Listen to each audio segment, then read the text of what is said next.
If you got under a 3.0 GPA or even under a 3.5, you're gonna want to hear this so you don't waste any time, money, or stress.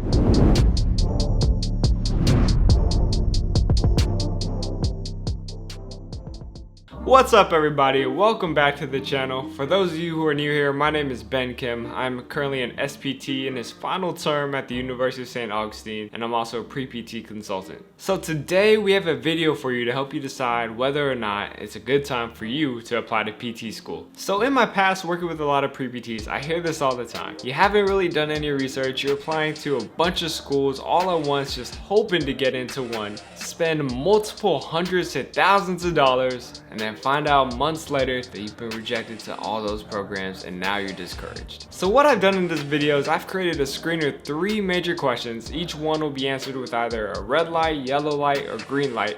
And based on how many yellow lights or red lights you have, you'll be able to tell if right now is a decent time, a good time, or definitely not a good time for you to apply. Alright, so let's start out with the first point. Do I meet the requirements, and why is this important? So the way that PTCAS and PT school applications work is that each school has their set of requirements. If you don't meet any of the requirements, the school doesn't look at your application at all, and it's an automatic rejection. Thank you for the money. And that's the biggest thing that we want to avoid right off the bat. So what are the common requirements? We got cumulative GPA, PreRec GPA, GRE, clinical hours, recommendation letters, and having your undergrad degree. And so let's start out with the cumulative GPA. If you have a 3.5 or higher, that's an automatic green light for the cumulative GPA. If you have anything lower, I'm keeping that at a yellow light because even though a lot of schools require you to have a 3.0 cumulative GPA or higher, not all of them do. And so if you don't have a 3.0 or higher cumulative GPA, that's something that we can work around. All right, next, PreRec GPA. A lot of schools require at least a 3.0 PreRec GPA or higher. And this is something we gotta be a bit more strict on. So if you have a 3.5 or higher, that's an automatic green light once again. From 3.0 to 3.4, that's a yellow light. And then from under 3.0 and on, that's a red light. So PreRec GPA is something that you can change.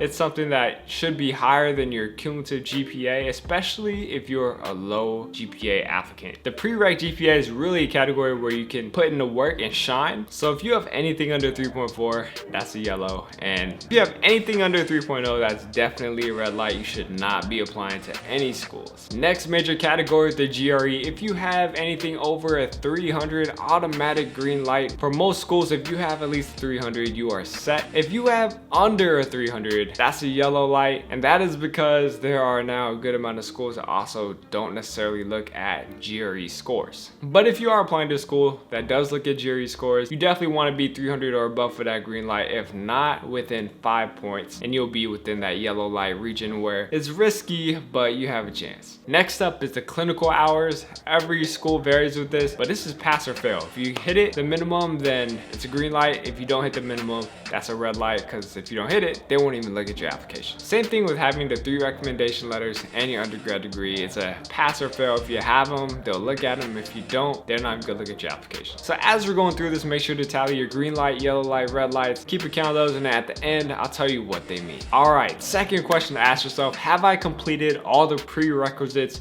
that the program requires? So for most programs, this means 2 semesters of chem, 2 semesters of physics, 2 semesters of bio, a few psych classes, 1 semester of anatomy, 1 semester of physiology. If it's a combined anatomy and physiology class, you're gonna need 2 semesters of that. And so if you finish all those classes, that's a green light. If you're missing 1 to 2, that's a yellow light, because some schools or most schools will allow you to take those while you apply.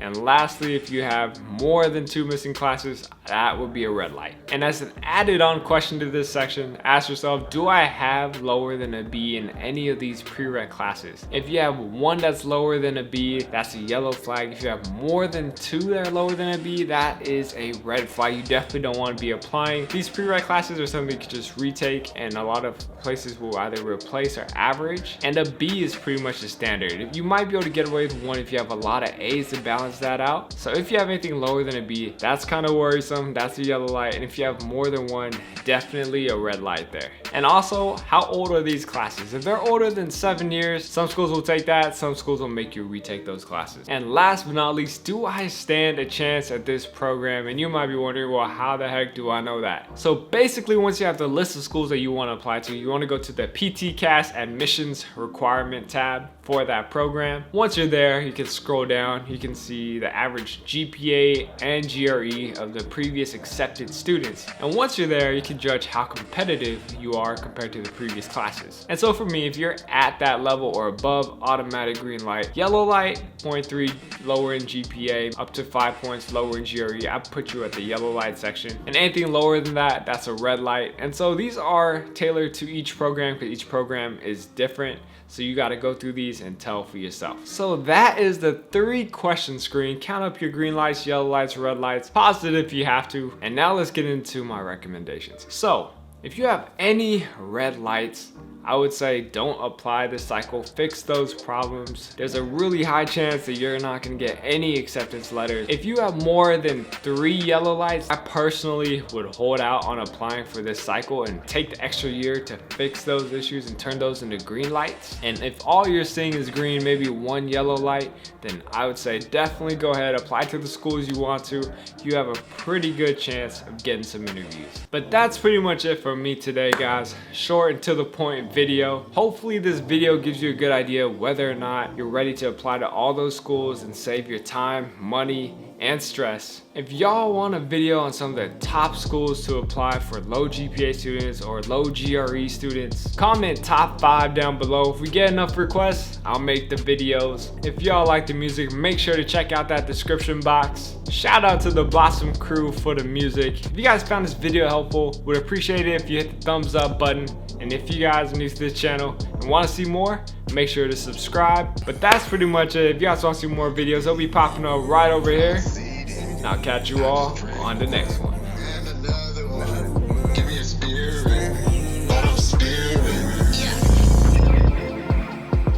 I just thought the blocks around it hate me.